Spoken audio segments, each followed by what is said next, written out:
എങ്ങനെയാണ് ഒരു വ്യവസായ ഭീമൻ, ഒരു കുത്തക മുതലാളി നമ്മുടെ ജീവിതത്തിലേക്ക്, നമ്മുടെ ഗ്രാമങ്ങളിലേക്ക്, നമ്മുടെ പച്ചപ്പിലേക്ക്, നമ്മുടെ ജലസമൃദ്ധിയിലേക്ക് വരിക എന്ന് കുട്ടിക്കാലത്തെ ഞാൻ കണ്ട് വളർന്നിട്ടുണ്ട്. EMS നമ്പൂതിരിപ്പാടിൻ്റെ ഒന്നാമത്തെ മന്ത്രിസഭയാണ് അതിന് അനുവാദം കൊടുത്തത്.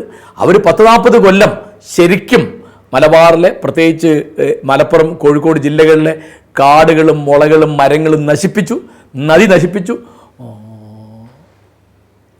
വായു നശിപ്പിച്ചു.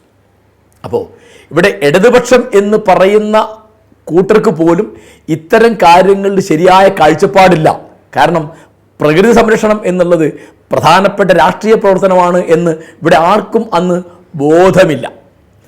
ഈ ഒരു കാലാവസ്ഥയാണ് അന്ന് കണ്ടു വളർന്നത്. പക്ഷെ ഞാൻ ഉമ്മയുടെ വീട്ടിൽ പോകുമ്പോൾ, നാട്ടിൽ പോകുമ്പോൾ, ചാലിയപ്പുറത്തോ വെട്ടത്തൂർ അങ്ങാടിയിലൊക്കെ പോകുമ്പോൾ എനിക്ക് പക്ഷേ ഇതൊന്നും അന്ന് ഈ ധാരണ ഉണ്ടെന്നല്ല പറഞ്ഞേ. അതൊക്കെ ഇങ്ങനെ, പക്ഷേ എനിക്കൊരു വിഷമമുണ്ട്. കാരണം ഞങ്ങൾ അങ്ങനെ കുളിച്ചിരുന്ന പുഴയിൽ കാല് വെക്കാൻ വയ്യാത്ത ജാതിയിൽ അതിൻ്റെ വെള്ളം കറുത്ത് ഏതോ ഒരു കരിമഷി കലക്കിയ മാതിരി അതിൻ്റെ ഗന്ധം എന്ന് എനിക്കിപ്പോഴും ഓർമ്മയുണ്ട്. ഓക്കാനും വരുന്ന ഗന്ധമാണ് അതിലുള്ളത്. അപ്പം ഞങ്ങളുടെ ചെറിയ നദിയാണെങ്കിൽ, ഇരുവഞ്ഞിപ്പുഴയാണെങ്കിൽ വളരെ ശുദ്ധമായിട്ടിരിക്കുന്നു. അപ്പോൾ ആ താരതമ്യം. പക്ഷെ എനിക്ക് കുട്ടിക്കാലത്ത് അവിടെ പോകുമ്പോൾ ഇതൊക്കെ ഞാനിപ്പോൾ ഇന്ന് ആലോചിക്കുന്നതാണ്. അന്നത്തെ എൻ്റെ വലിയ ഉത്സാഹം എന്ന് പറയുന്നത് ആ ഉമ്മയുടെ കുടുംബക്കാരും ബന്ധുക്കളെ കാണും. അവരൊക്കെ നമ്മളോട് വലിയ സ്നേഹവും വാത്സല്യമുള്ള ആളുകളാണ്. പിന്നെ അന്ന് എനിക്ക് കുട്ടിക്കാലത്തെ വളരെ പ്രധാനപ്പെട്ട ഒരു ഓർമ്മ, മരക്കാട്ടുപുറം എന്ന് പറഞ്ഞിട്ട് അവിടെ ഒരു കുന്നുംപുറത്ത് ഒരു ചെറിയ കാവുണ്ട്. ഇന്നിപ്പോൾ വലിയ അമ്പലമൊക്കെ ആയിട്ടുണ്ടോ എനിക്ക് അറിഞ്ഞൂടാ. അത് അവിടെ തെറ എന്നൊരു ഉത്സവമുണ്ട്. മരക്കാട്ടുപുറത്തെ തെറ എന്ന് പറയുന്നത് ഉമ്മയും ഞങ്ങളും കൃത്യമായിട്ട് പോകുന്നതാണ്. അപ്പോൾ അത് ഹിന്ദുക്കളുടേതാണ് എന്നൊരു തോന്നലില്ല. അവിടെ കോമരം തുള്ളുന്നു, അവിടെ മറ്റ് വല്ല ആചാരങ്ങളും അനുഷ്ഠാനങ്ങളും ഒക്കെ ഉണ്ട്. അവിടെ തെറയുടെ മുട്ടായി എന്ന് പറഞ്ഞിട്ട് ശർക്കരയും ഗോതമ്പും കൊണ്ട് ജിലേബിമാരുണ്ടാക്കുന്നൊരു മുട്ടായി ഉണ്ട്. അതൊക്കെ എല്ലാ കുടുംബക്കാരും നമുക്ക് വാങ്ങിത്തരും. അതൊക്കെ പേറിക്കൊണ്ടുവരിക. പിന്നെ അന്ന് അവിടെ പ്ലാസ്റ്റിക്കിൻ്റെ വാച്ച് ചെറിയ കുട്ടികളാകുമ്പം, പിന്നെ പീപ്പിളി, അതുപോലെ ബലൂൺ, ഇങ്ങനെ ഒരുപടി. അതായത് മരക്കാടുത്തെ തെറ എന്ന് പറയുന്നത് നമ്മളെ കുടുംബത്തിലെ തന്നെ വലിയ ഒരു ഉത്സവമായിട്ട്, അതൊക്കെ മതത്തിൻ്റെയോ വിശ്വാസത്തിൻ്റെയോ ആചാരത്തിൻ്റെ ഒന്നും ഒരു തരത്തിലുള്ള വിലക്കുമില്ലാതെ ഞങ്ങളൊക്കെ സ്ഥിരമായിട്ട് കൊല്ലം അത് ഓർത്തിരിക്കും. മരക്കാടുത്തെ തെറ എന്നാണ്, നമ്മൾ അവിടെ എത്തും. കാരണം അന്ന് പിന്നെ പുതിയ ഉടുപ്പില്ല, അതിപ്പോൾ പെരുന്നാളിനേ ഉള്ളൂ. ബാക്കിയുള്ള എല്ലാം അപ്പോൾ നമ്മുടെ കുടുംബത്തിലെ, നമ്മുടെ നാട്ടിലെ ഒരു വലിയ ആഘോഷമായിട്ടാണ് തെറയെപ്പറ്റി ഞങ്ങൾ വിചാരിച്ചിരുന്നത്. ആ തരം ഓർമ്മകളാണ് എനിക്ക് കുട്ടിക്കാലത്തെ പറ്റിയുള്ളത്. ഇപ്പോൾ എൻ്റെ വ്യക്തിപരമായ കാര്യം പറയാനാണെങ്കിൽ, ബാപ്പ 7ാം ക്ലാസ് വരെ പഠിച്ച ഒരാളാണ്. അദ്ദേഹം ധാരാളം പത്രം വായിച്ചിരുന്ന ഒരാളാണ്. അന്ന് ഞങ്ങളുടെ നാട്ടിലൊക്കെ അപൂർവ. പിന്നെ പുള്ളി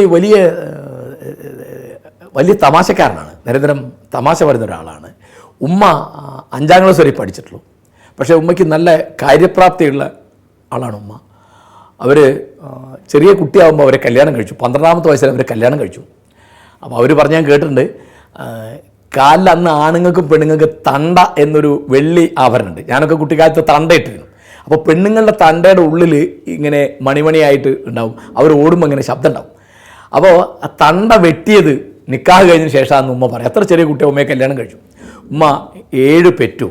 അതിൽ ആദ്യത്തെ 2 കുട്ടികൾ ചെറുപ്പത്തിൽ കഴിഞ്ഞുപോയി. പിന്നെ എനിക്കൊരു ഏട്ടൻ, ഞാൻ ഇക്കാക്ക എന്ന് വിളിക്കും, പിന്നെ അനിയത്തി, പിന്നെ അനിയൻ. ഈ അനിയൻ്റെ താഴെ ഒരു ആൺകുട്ടി ഉണ്ടായിരുന്നു. അയാളും കുട്ടിക്കാലത്ത് പറഞ്ഞാൽ പെറ്റ് 5-6 ദിവസം കഴിഞ്ഞപ്പോൾ മരിച്ചുപോയി. അപ്പോൾ ഉമ്മ ഇടയ്ക്കിടയ്ക്ക് പറയും, ഞാൻ 7 പെറ്റു, എനിക്ക് 4 അള്ളാഹു ബാക്കിയാക്കി തന്നെന്ന് പറയും. അപ്പോൾ എൻ്റെ ജ്യേഷ്ഠൻ, പുള്ളി കുറച്ചൊക്കെ എഴുതുന്ന ഒരാളാണ്, അധ്യാപകനായിരുന്നു. ഇപ്പോൾ സ്വഭാവമായിട്ട് റിട്ടയർ ചെയ്തു. സലാം നടുക്കണ്ടി എന്ന പേരിലാണ്. പുള്ളിയുടെ മുഴുവൻ പേര് അബ്ദുസലാം എന്നാണ്. അബ്ദുസലാം എന്ന് പറയുന്നത് എൻ്റെ ബാപ്പയുടെ പേരാണ്. അങ്ങനെയാണ് ഞങ്ങളുടെ കുടുംബത്തിൽ പേരിടുക. ആദ്യത്തെ ആൺകുട്ടിക്ക് ബാപ്പയുടെ പേരിടും. 2ാമത്തെ ആൺകുട്ടിക്ക് ഉമ്മയുടെ ബാപ്പയുടെ പേരിടും. ആദ്യത്തെ പെൺകുട്ടിക്ക് ബാപ്പയുടെ ഉമ്മയുടെ പേരിടും. 2ാമത്തെ പെൺകുട്ടിക്ക് ഉമ്മയുടെ പേരിടും. അങ്ങനെയൊക്കെയാണ്. അപ്പോൾ എനിക്ക് എൻ്റെ പേരിട്ടത് എൻ്റെ ഉമ്മയുടെ ബാപ്പയുടെ പേര് മോദി എന്നായിരുന്നു. അപ്പോൾ അതിടാൻ വന്നപ്പോൾ വാപ്പ കുറച്ചൊരു പരിഷ്കാരിയായിരുന്നു. വാപ്പ പറഞ്ഞു, മോദി എന്നുള്ളൊന്നൊരു പേരല്ല, അത് ശരിക്കും മൊഹീദ്ദീനാണ് എന്ന് പറഞ്ഞിട്ട് എനിക്ക് മൊഹീദ്ദീൻ എന്ന് പേരിട്ടു. ഈ മൊഹീദ്ദീനാണ് മലയാളത്തിൽ, കേരളത്തിൽ പല ഭാഗത്തും ഒരു മലയാളീകരണം വന്നിട്ട് മൊയ്തീൻ എന്നും മൊയ്തി എന്നും മോദി എന്നൊക്കെ ആയി മാറുന്നത്. അതിപ്പം സുബ്രഹ്മണ്യൻ തുപ്പനാകുന്ന മാതിരി, അല്ലെങ്കിൽ ശ്രീദേവി ചിരിതയാകുന്ന മാതിരി, ഈ പേരുകൾ, അറബി പേരുകൾ പല അർത്ഥത്തിൽ മലയാളീകരണം വരും. അങ്ങനെ എല്ലാ സമുദായങ്ങളിലുണ്ട്. ഇപ്പം അബ്രഹാമാണ് അവറാനാകുന്നത്, അതുപോലെ അങ്ങനെ അനവധി പേരുകൾ എല്ലാ സമുദായങ്ങളിലും സംസ്കൃതത്തിലെ പേരുകളോ അല്ലെങ്കിൽ ലത്തീൻ പേരുകളോ അറബി പേരുകളൊക്കെ നമ്മൾ മലയാളീകരിച്ചാണ് നമ്മൾ ഉപയോഗിക്കുന്നത്. ഇപ്പോൾ ഉണ്ണി സഫിയ എന്നുള്ള പേരാണ് ഉണ്ണിബിയ എന്നാവുന്നത്. അങ്ങനെ ഒരുപാട് പേരുകൾ ഇപ്പോൾ നമ്മൾ ചുറ്റും നോക്കിയാൽ അത്തരം ധാരാളം ഉദാഹരണങ്ങൾ കാണും. എൻ്റെ അനിയത്തിയുടെ പേര് ഉമ്മയ്യക്കുട്ടി എന്നാണ്. ഞങ്ങൾ അവളെ വിളിക്കുന്നത് മാളു എന്നാണ്. അവളുടെ താഴെ ഒരു ആൺകുട്ടിയുണ്ട്, അയാളുടെ പേര് അബൂബക്കർ എന്നാണ്. അപ്പോൾ നടുക്കണ്ടി അബൂബക്കർ എന്ന് പറഞ്ഞാൽ അയാളൊരു പത്രപ്രവർത്തകനാണ്. ചന്ദ്രികയിൽ ന്യൂസ് എഡിറ്ററായിട്ട് ഇപ്പോൾ റിട്ടയർ ചെയ്തു. അയാൾ മുസ്ലിം ലീഗിൻ്റെ പ്രവർത്തകനാണ്. അയാൾ ഞങ്ങളുടെ കാരശ്ശേരി പഞ്ചായത്തിൽ ഞങ്ങളുടെ വാർഡിൽ നിന്നുള്ള മെമ്പറായിരുന്നു. എൻ്റെ ഏട്ടൻ കോൺഗ്രസ്സുകാരനാണ്. അനിയത്തിക്ക് പിന്നെ രാഷ്ട്രീയമൊന്നുമില്ല, അങ്ങനെ പോയി. എനിക്കും പറയാനുള്ള രാഷ്ട്രീയമൊന്നും ഉണ്ടായിരുന്നില്ല. ഈ കഴിഞ്ഞ ഇലക്ഷൻ കാലത്ത് കെജ്രിവാൾ ഒരു പുതിയ പ്രതീക്ഷ ഉണ്ടാക്കിയപ്പോൾ ഞാൻ ആ പ്രതീക്ഷയുടെ കൂടെയാണ് എന്ന് പറയാൻ വേണ്ടിയിട്ട് ഞാൻ അതിലൊരു അംഗത്വം എടുത്തു എന്നേ ഉള്ളൂ. ഞാനങ്ങനെ രാഷ്ട്രീയ പ്രവർത്തകനല്ല. ഞാൻ അന്നേ പറഞ്ഞു ഞാൻ ഈ ചെറുപ്പക്കാരുടെ പ്രതീക്ഷയുടെ കൂടെയാണ് എന്ന് പറയാൻ വേണ്ടിയാണ് ഞാൻ അതിൽ മെമ്പറായത്. പിന്നെ എൻ്റെ വ്യക്തിപരമായ കുടുംബ കാര്യങ്ങൾ പറയാനാണെങ്കിൽ ഞാൻ 1978 എനിക്കൊരു 27 വയസ്സുള്ളപ്പോൾ ഞാൻ കല്യാണം കഴിച്ചു. ഞാൻ കോളേജിലും യൂണിവേഴ്സിറ്റിയിലൊക്കെ പഠിച്ചെങ്കിലും പ്രേമിക്കുക എന്നുള്ളത് ഉണ്ടായിട്ടില്ല. എന്താ പറ്റിയെന്ന് വിചാരിച്ചാൽ എനിക്ക് ഒരു വലിയ ഒരു ഉണ്ടായിരുന്നത്, എൻ്റെ ഉമ്മയ്ക്ക് വേദന തോന്നുന്ന ഒന്നും ചെയ്യരുത് എന്ന് കുട്ടിക്കാലത്ത് തീരുമാനിച്ച ഒരാളാണ് ഞാൻ, വളരെ കുട്ടിയാകുമ്പോൾ. കാരണം എനിക്ക് ഉമ്മയോട് അത്ര അടുപ്പായിരുന്നു. ഉമ്മയ്ക്ക് എന്നോടും അങ്ങനെയായിരുന്നു. ഈ 4 മക്കളുടെ കൂട്ടത്തിൽ ഉമ്മയ്ക്ക് ഏറ്റവും അടുപ്പം എന്നോടായിരുന്നു. എനിക്കെൻ്റെ ജീവിതത്തിൽ ഏറ്റവും അടുപ്പുള്ള വ്യക്തി ആരാന്ന് ചോദിച്ചാൽ അത് ഉമ്മയാണ്. അപ്പോൾ ഞാൻ പിന്നെ വേറൊരു കാര്യം കൂടി ഉണ്ട് കേട്ടോ. ഞാനിപ്പോൾ ഹൈസ്കൂളിലോ കോളേജിലോ യൂണിവേഴ്സിറ്റിയിലോ ഒക്കെ പഠിക്കുമ്പോൾ ഏതെങ്കിലും ഒരു പെൺകുട്ടിയെ കണ്ടിട്ട് എനിക്ക് ഇവളില്ലാതെ ജീവിക്കാൻ വയ്യ, എനിക്ക് ഇവളോട് പ്രേമമാണ് എന്നൊന്നും എനിക്ക് ആരോടും അങ്ങനെ തോന്നിയിട്ടില്ല. പിന്നെ വേറൊരു മറുവശം കൂടിയുണ്ട്, ഏതെങ്കിലും ഒരു പെൺകുട്ടിക്ക് എന്നോടും അങ്ങനെ തോന്നിയിട്ടില്ല. കാരണം അങ്ങനെ തോന്നാനുള്ള വകുപ്പൊന്നും എൻ്റെ അടുത്ത് ഉണ്ടായിരുന്നില്ല. എനിക്കിപ്പം ഏതെങ്കിലും തരത്തിലുള്ള ഗ്ലാമറോ സൗന്ദര്യമോ അങ്ങനെ പെണ്ണുങ്ങളെ ആകർഷിക്കുന്ന ഒന്നും എൻ്റെ കയ്യിലുണ്ടായിരുന്നില്ല എന്നാണ് എൻ്റെ തോന്നൽ, എൻ്റെ അനുഭവം. അങ്ങനെ ആരെങ്കിലും ഒരാൾ വന്നിട്ട് നല്ല താനില്ലെങ്കിൽ എനിക്ക് ജീവിക്കാൻ വയ്യ എന്ന് എന്നോട് പറഞ്ഞിട്ടില്ല. അപ്പോൾ അതുണ്ടായിട്ടില്ല. ഞാൻ 78 ഞാൻ മാതൃഭൂമിയിൽ സബ് എഡിറ്റർ ട്രെയിനി ആയിരുന്നു. ആ ഘട്ടത്തിലാണ് ഒരു ആലോചന വന്ന്. ഞാൻ ആകെ ഒരു പെണ്ണെ കണ്ടിട്ടുള്ളൂ. അത് കണ്ടു, അത് കഴുത്തിലായി എന്ന് പറയാം. അത് എന്നെ കെട്ടി. അവരുടെ പേര് ഖദീജ എന്നാണ്. അവർ തലശ്ശേരിക്കാരത്തിയാണ്. അവർ ഒരു കേളോത്ത് കോയാമുക്കൈ എന്ന് പറയുന്ന ഒരു പഴയ അവിടുത്തെ ഒരു വലിയ തറവാട്ടിലെ ഒരു തറവാട്ടുകാരൻ്റെ മകൾ ബീബിയുടെ മകളാണ്. അപ്പോൾ അവളുടെ ബാപ്പ അബ്ദുറഹിമാൻ ഇപ്പോൾ ജീവിച്ചിരിപ്പില്ല. അവളുടെ ഉമ്മ ബീവി എന്ന് പറയുന്നവരും മരിച്ചുപോയി. ഞാൻ കല്യാണം കഴിക്കുമ്പോൾ പോസ്റ്റൽ ഡിപ്പാർട്ട്മെൻറ്റിൽ ഒരു പോസ്റ്റൽ അസിസ്റ്റൻറ്റ് എന്ന് പറഞ്ഞ ഒരു ക്ലറിക്കൽ പോസ്റ്റാണുള്ളത്. അവളിപ്പോൾ റിട്ടയർ ചെയ്തു. കൂടരഞ്ഞിൽ, ഇവിടെ ഞങ്ങളുടെ കാരശ്ശേരിക്ക് അടുത്തുള്ള വേറൊരു ഒരുപാട് കുടിയേറ്റക്കാരുടെ ഒരു പ്രദേശമാണ് കൂടരഞ്ഞി. അവിടുത്തെ പോസ്റ്റ് മാഷായിരുന്നു. അങ്ങനെയാണ് റിട്ടയർ ചെയ്തത്. ഞങ്ങൾക്ക് 3 മക്കളാണ്. മൂത്തത് നിഷ. അവൾ പഠിച്ചത് നാച്ചുറോപ്പതിയാണ്. നാച്ചുറോപ്പതിയിൽ ധർമ്മസ്ഥല എന്നുള്ള, മംഗലാപുരത്തെ ധർമ്മസ്ഥല എന്നുള്ള സ്ഥലത്ത് ഒരു കോളേജുണ്ട്. അവിടെ BNYS എന്നാണ് ആ ഡിഗ്രിയുടെ പേര്, bachelor of naturopathy and yogic sciences. 5 കൊല്ലം പഠിക്കണം. MBBS പഠിക്കുമ്പോൾ ശവമൊക്കെ കീറി മുറിച്ചാണ് അവർ പഠിക്കുന്നത്. അതിൽ മരുന്നിൻ്റെ ഭാഗമല്ല, ബാക്കിയൊക്കെ പഠിക്കാനുണ്ട്. അവൾ തൃത്താല ഇബ്രാഹിം മാഷ് എന്നൊരാളുടെ മകൻ ഷാജിയാണ് അവളെ കല്യാണം കഴിച്ചത്. അയാളൊരു കമ്പ്യൂട്ടർ എക്സ്പെർട്ടാണ്, ഹാർഡ്വെയറിൻ്റെ ഒരു വിദഗ്ധനാണ്. അവരിപ്പോൾ ദുബായിലാണ് താമസം. അവർക്ക് 2 കുട്ടികളുണ്ട്. മൂത്തവൻ്റെ പേര് അസീം എന്നാണ്, ഞങ്ങളവനെ ഉണ്ണിക്കുട്ടെന്ന് വിളിക്കും. രണ്ടാമത്തവൻ്റെ പേര് ഹംരാസ് എന്നാണ്, ഞങ്ങളവനെ കുഞ്ഞുണ്ണി എന്ന് വിളിക്കും. മകളിപ്പോൾ ഈ 2 ചെറിയ കുട്ടികളുണ്ട്, ജോലിക്കൊന്നും പോകുന്നില്ല. അങ്ങനെ ഈ മറ്റേ ഷാജിയുടെ ബാപ്പ ഇബ്രാഹിം മാഷ് എന്ന് പറയുന്നത് പണ്ട് കേന്ദ്ര നിയമമന്ത്രിയായിരുന്ന VA സേതുമോഹൻ്റെ മരുമകനാണ്. പിന്നെ എൻ്റെ രണ്ടാമത്തെ കുട്ടി ആഷ്ലി, ആൺകുട്ടിയാണ്. ആഷ്ലി എന്നുള്ളത് ആണുങ്ങൾക്കും പെണ്ണുങ്ങൾക്കും ഉള്ള പേരാണ്. അത് ഇപ്പോൾ ഈ എൻ്റെ കുട്ടികൾക്കൊക്കെ പേരിട്ടത് എൻ്റെ ഭാര്യ. അവൾ മൂത്തത് അതേ അവൾ പറഞ്ഞു പെണ്ണാവും എന്ന് പറഞ്ഞു, പെണ്ണായാൽ നിശാന്ത് പേരിടുന്നു പറഞ്ഞു. അങ്ങനെ 2 ആയി, അവൾ പേരിട്ടു. രണ്ടാമത്തെ കുട്ടിക്ക് അവൾ വായിച്ച ഗോൺ വിത്ത് ദ വിൻഡ് എന്നുള്ള നോവലിൽ ഒരു കഥാപാത്രത്തിൻ്റെ പേര് അവൾക്ക് വളരെ ഇഷ്ടമായിരുന്നുണ്ട്, ആഷ്ലി എന്ന് പേരിട്ടു. ആഷ്ലി ഇംഗ്ലീഷിൽ ഹൈദരാബാദ് സെൻട്രൽ യൂണിവേഴ്സിറ്റിയിൽ നിന്ന് MA എടുത്തു. പിന്നീട് അവിടുന്ന് ഹൈദരാബാദിൽ തന്നെ MPhil പാസ്സായി. അവിടുന്ന് തന്നെ PhDക്ക് ഇപ്പോൾ ഗവേഷണ പ്രബന്ധം സമർപ്പിച്ചിരിക്കുകയാണ്. അയാളിപ്പോൾ ജോലി ചെയ്യുന്നത് ഡൽഹിയിൽ സെൻറ്റ് സ്റ്റീഫൻസ് കോളേജിൽ ഇംഗ്ലീഷ് വിഭാഗത്തിൽ അസിസ്റ്റൻ്റ് പ്രൊഫസറാണ്. അയാൾ കല്യാണം കഴിച്ചത് അശ്വതി എന്ന തിരുവനന്തപുരത്തെ ഒരു പെൺകുട്ടിയാണ്. അത് ഒരു സ്വാഭാവികമായിട്ടും ഒരു രജിസ്റ്റർ മാരേജ് ആയിരുന്നു. അയാളിങ്ങനെ ഒരു കുട്ടിയെ പ്രേമിക്കുന്നുണ്ട് എന്ന് പറഞ്ഞു. അപ്പോൾ ഇത്രാം തീയതി കല്യാണം നിശ്ചയിച്ചിട്ടുണ്ട് എന്നോട് പറഞ്ഞു. ഞാൻ പറഞ്ഞു ശരി, ഞാൻ വരാം എന്ന് പറഞ്ഞു. ഞാൻ രജിസ്റ്റർ മാരേജിന് 1ാമത്തെ സാക്ഷിയായിട്ട് ഞാൻ ഒപ്പിട്ടു. അങ്ങനെ അവരിപ്പോൾ ആഷ്ലിയും അശ്വതിയും ഡൽഹിയിൽ ഒരു വാടക വീട്ടിൽ താമസമാണ്. അശ്വതി അവിടെ ഡൽഹി യൂണിവേഴ്സിറ്റിയിൽ ഇംഗ്ലീഷ് വിഭാഗത്തിൽ റിസർച്ച് ചെയ്യാം. അവളുടെ ഗവേഷണ വിഷയം എന്ന് പറയുന്നത് ബോബനും മോളിയും എന്നുള്ള ടോംസിൻ്റെ കാർട്ടൂൺ പരമ്പരയുടെ വിവിധ വശങ്ങളെ പറ്റിയാണ് ആ കുട്ടി വർക്ക് ചെയ്യുന്നത്.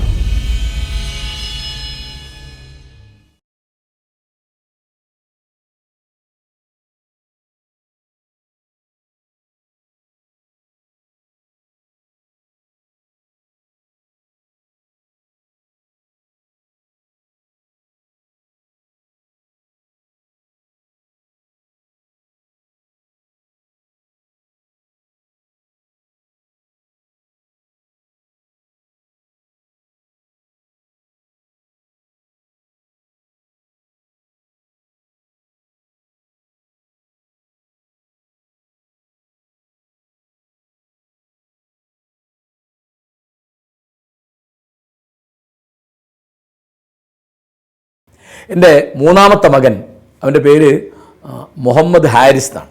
അപ്പോൾ അവൻ്റെ പേരിൽ ഒരു ചെറിയ കാര്യം ഉണ്ടായെന്ന് വെച്ചാൽ ഈ 2 കുട്ടിക്ക് ഭാര്യ പേരിട്ടു. 3ാമത്തെ കുട്ടി ആൺകുട്ടിയായപ്പോഴേക്ക് എൻ്റെ ബാപ്പ മരിച്ചു. അപ്പോൾ അവളുടെ ബാപ്പയും മരിച്ചു. അപ്പോൾ ഞാൻ പറഞ്ഞു എൻ്റെ ബാപ്പയുടെ പേര് മുഹമ്മദ് എന്നാണ്, നിൻ്റെ ബാപ്പയുടെ പേര് അബ്ദുറഹിമാൻ എന്നാണ്. അപ്പോൾ വളരെ യോഗ്യനായ ഒരു നേതാവിൻ്റെ പേരാണ് മുഹമ്മദ് അബ്ദുറഹിമാൻ. നമുക്കത് 2ഉം കൂടി കൂട്ടിയിട്ട് ഇയാൾക്ക് മുഹമ്മദ് അബ്ദുറഹിമാൻ എന്ന് പേരിടാമെന്ന് പറഞ്ഞു. അപ്പോൾ അവൾ പറഞ്ഞു അതിനൊരു തരക്കേടില്ല, പക്ഷേ എൻ്റെ ബാപ്പയുടെ പേരായിട്ടാണ് അബ്ദുറഹിമാൻ എന്ന് ഇടുന്നതെങ്കിൽ എനിക്ക് വേണ്ടത് എൻ്റെ അനിയൻ്റെ പേര് ഇടുകയാണ്. അപ്പോൾ അനിയൻ്റെ പേര് ഹാരിസ് എന്നാണ്. അങ്ങനെ ഭാര്യയുടെ താല്പര്യം കൂടി കണക്കാക്കിയിട്ട് ഞാൻ മുഹമ്മദ് ഹാരിസ് എന്നയാൾക്ക് പേരിട്ടു. പിന്നെ എനിക്ക് എപ്പോഴും ഞാൻ സുഹൃത്തുക്കളോട് പറയാറുണ്ട്, എൻ്റെ അടുത്ത് പല ആളുകളും കുട്ടികൾക്ക് പേരിടണമെന്ന് പറഞ്ഞ് വരും. അപ്പോൾ ഞാൻ പറയും നിങ്ങൾ ഈ കുട്ടിയുടെ അമ്മയോട് ചോദിക്കും.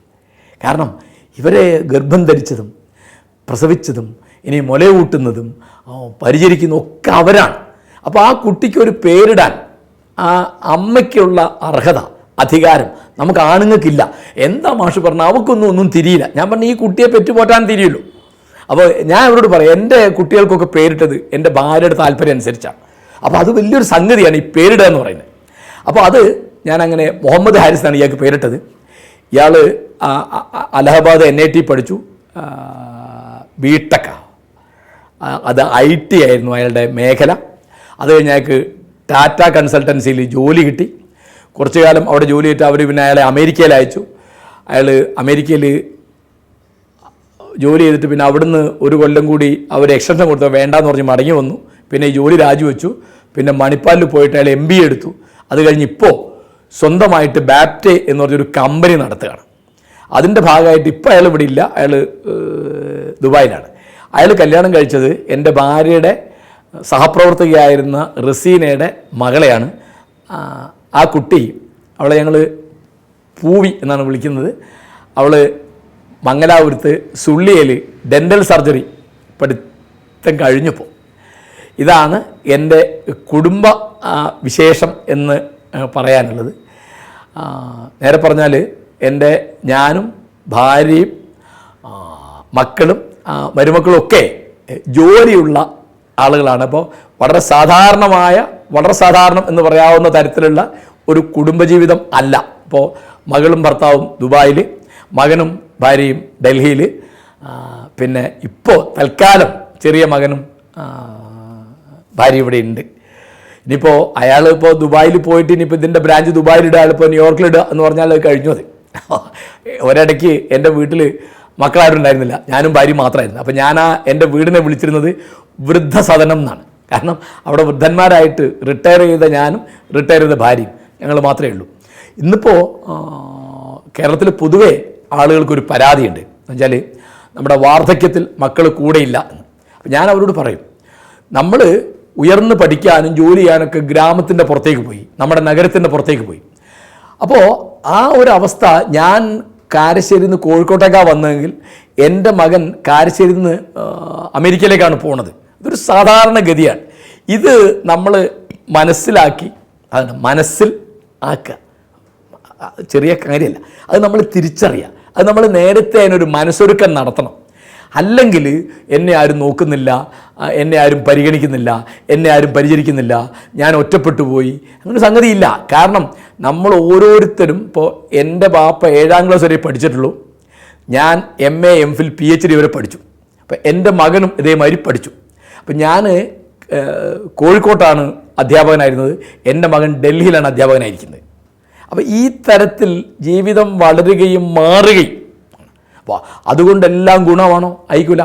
ഇപ്പോൾ ഈ ചില ദോഷങ്ങളുണ്ടാവും, എല്ലാം ദോഷമാണോ? അങ്ങനെ ആയിരിക്കില്ല. അപ്പോൾ ഓരോ കാലത്തിനും അതിൻ്റെ ജീവിതമുണ്ട്, അതിൻ്റെ രീതികളുണ്ട്, അതിൻ്റെ സമ്പ്രദായങ്ങളുണ്ട് എന്ന് തിരിച്ചറിഞ്ഞാൽ നമ്മളിതിനിങ്ങനെ വേദനിക്കാനും സങ്കടപ്പെടാനും പരാതിപ്പെടാനും ഒന്നും കഥയില്ല. പിന്നെ എനിക്ക് എൻ്റെ ഒരു തോന്നൽ എന്താണെന്ന് വെച്ചാൽ, ഈ പരാതി പറയുന്നത് പോലെ ബോറായിട്ടൊരു കാര്യമില്ല.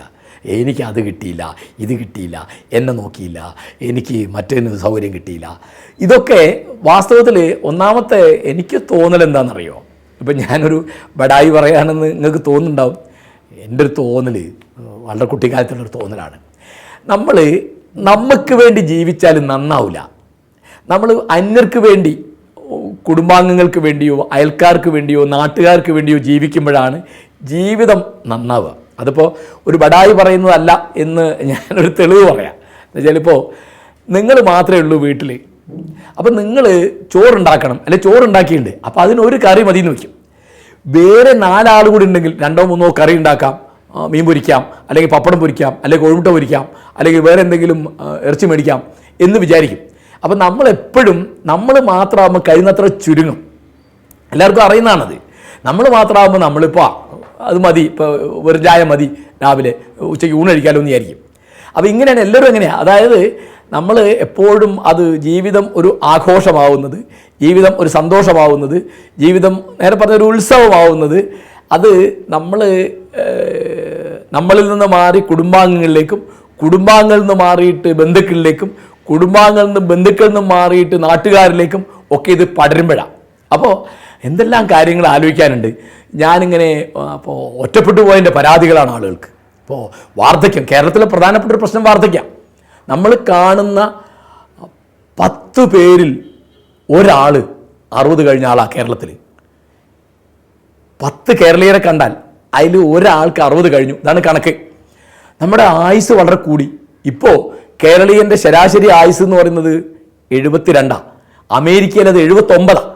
അത്ര മുന്നോട്ട് പോയി നമ്മൾ. ഇപ്പോൾ നമ്മളെ പഴയ പാട്ട് പറയല്ലോ, ബാലമരണങ്ങൾ കേൾപ്പാനില്ല. എൻ്റെ കുട്ടിക്കാലത്തൊക്കെ ധാരാളം കുട്ടികൾ മരിക്കും. അപ്പോൾ എന്താ പറ്റിയത്, എന്താ അസുഖം എന്ന് ചോദിച്ചാൽ പറയും, ഓ അത് ചെയ്യിച്ചില്ല എന്ന് പറയും. ഈ ചെയ്യിച്ചില്ല എന്ന് പറഞ്ഞാൽ ശേഷിച്ചില്ല എന്നാണ്, ബാക്കിയായില്ല. കുട്ടികൾ മരിക്കുന്നത് വളരെ സ്വാഭാവിക ഒരു കാര്യമാണ്.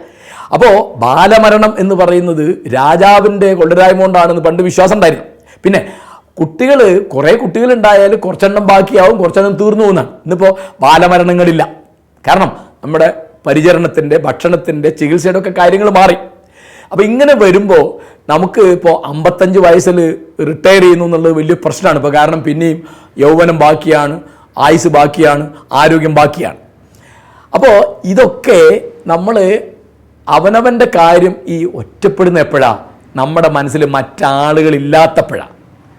നാട്ടുകാരുടെ പ്രശ്നങ്ങൾ, വീട്ടുകാരുടെ പ്രശ്നങ്ങൾ, അയൽക്കാരുടെ പ്രശ്നങ്ങൾ, ഇതൊക്കെ ഇല്ലാത്തപ്പോഴാണ്. അപ്പോൾ ആളുകൾ ഇപ്പോൾ സാധാരണഗതിയിൽ തിരിയുന്ന ഒരു കാര്യം, ചിലർ ഭക്തിയിലേക്ക് തിരിയും. അപ്പോൾ അത് പള്ളിയിൽ പോവുക, അല്ലെങ്കിൽ അമ്പലത്തിൽ പോവുക, അല്ലെങ്കിൽ പള്ളി കമ്മിറ്റി നടത്തുക, അല്ലെങ്കിൽ ധ്യാന കേന്ദ്രം, മറിച്ചൊക്കെ. അതൊരു വഴിയാണ്. അതിനേക്കാളൊക്കെ എനിക്ക് വളരെയധികം സഫലമായിട്ട് തോന്നുന്നത്, ഇപ്പോൾ ഞാൻ എൻ്റെ വാർദ്ധക്യത്തെ ഇരുന്നുകൊണ്ട് പറയാണ്, ഇവിടെ ആക്രമിക്കപ്പെടുന്നവർ, മർദ്ദിക്കപ്പെടുന്നവർ, ചൂഷിതരായ ആളുകൾ, ദരിദ്രന്മാർ, പലതരത്തിൽ ശാരീരികവും മാനസികവും ആശയപരവും സാമ്പത്തികമൊക്കെ ആയിട്ട് പല തരത്തിലുള്ള നമ്മുടെ സഹായം അർഹിക്കുന്ന, നമ്മുടെ പിന്തുണ അർഹിക്കുന്ന എത്രയോ ആളുകളുടെ എത്രയോ പ്രശ്നങ്ങളുണ്ട്. ഈ പ്രശ്നങ്ങളാണ് നമ്മുടെ ജീവിതം എന്ന് വെച്ചാൽ പിന്നെ നമ്മൾ ഒറ്റപ്പെടുന്നില്ല, പിന്നെ നമുക്ക് നേരമില്ല. അപ്പോൾ ഈ നേരം ബാക്കിയാണ്, ബോറടിക്കുന്നു എന്ന് പറയുന്നത് എന്തുകൊണ്ടാണ്? നമ്മുടെ പ്രശ്നം എന്ന് പറയുന്നത് മറ്റവൻ്റെ പ്രശ്നമാണ് നമ്മുടെ പ്രശ്നം. അതായത് എനിക്ക് മനസ്സിലായിട്ടില്ല ഈ ആത്മീയത എന്ന് പറഞ്ഞാൽ എന്താ എന്നോട് ചോദിച്ചാൽ ഞാൻ പറയും, മറ്റൊരാളുടെ ഭൗതിക പ്രശ്നമാണ് നമ്മുടെ ആത്മീയ പ്രശ്നം. വേറൊരാൾക്ക് ചികിത്സയ്ക്ക് വേണ്ടിയോ, അല്ലെങ്കിൽ നിയമസഹായത്തിന് വേണ്ടിയോ, അല്ലെങ്കിൽ വേറെ സാമ്പത്തിക സഹായത്തിന് വേണ്ടിയോ ഒക്കെ നമുക്ക് എന്തെങ്കിലും ചെയ്യാൻ പറ്റും. നമ്മുടെ ഒരു പൈസ ഉണ്ടാവില്ല, പക്ഷെ പൈസ ഉള്ള ഒരാളുടെ ശ്രദ്ധയിൽ ഇത് വരുത്താൻ പറ്റും. എല്ലാവർക്കും അവനിപ്പോൾ ഒരാൾക്ക് നിയമസഹായം കിട്ടാത്തതുകൊണ്ട് ആൾ ചൂഷിതനാവുന്നുണ്ട്. അപ്പം നമ്മൾ അതിനു വേണ്ടി ഏർപ്പാടാക്കാൻ പറ്റും. ഒന്നുമില്ല, നമ്മൾ ചെന്നിട്ട് അയാളോട് അതിനെപ്പറ്റി ഒരു നല്ല വാക്ക് പറഞ്ഞാൽ തന്നെ വലിയ പിന്തുണയാണ്. അപ്പോൾ ആക്രമിക്കപ്പെടുന്നവർ, മർദ്ദിക്കപ്പെടുന്നവർ, പലതരത്തിൽ രാഷ്ട്രീയക്കാരുടെയും മതപുരോഹിതന്മാരുടെയും മുതലാളിമാരുടെയും കോർപ്പറേറ്റുകളുടെയും ഒക്കെ ചൂഷണത്തിന് വിധേയരാകുന്ന അനവധി ആളുകൾ, അനവധി ജനസമൂഹങ്ങൾ നമ്മുടെ നാട്ടിൽ തന്നെയുണ്ട്, കേരളത്തിൽ നമ്മുടെ ഗ്രാമത്തിലുണ്ട്. ഇപ്പോൾ അവിടുത്തെ ഒരു കോറി ഒഴിവാക്കാനുള്ള ഒരു പ്രശ്നം, അവിടുത്തെ ആശുപത്രിയിൽ മരുന്നില്ല എന്നുള്ള പ്രശ്നം, അവിടുത്തെ പോലീസ് സ്റ്റേഷൻ അക്രമം കാണിക്കുന്നുള്ള പ്രശ്നം, ഈ തരത്തിലുള്ള പ്രശ്നങ്ങളിലേക്ക് തിരിയുമ്പോൾ വാസ്തവത്തിൽ നമുക്ക് നേരമില്ലാതെ വരികയും ഒരിക്കലും നമ്മൾ ഒറ്റയ്ക്കല്ല. അപ്പോൾ അതുകൊണ്ട് ഞാനിപ്പോൾ വൃദ്ധസാധനം തമാശയ്ക്ക് പറഞ്ഞാണ്, എൻ്റെ ഒരു നിലപാട് ഇതാണ്. നമ്മൾ ഇതിനെപ്പറ്റിയാണ് ആലോചിക്കേണ്ടതെന്നാണ് ഞാൻ പറയുന്നത്.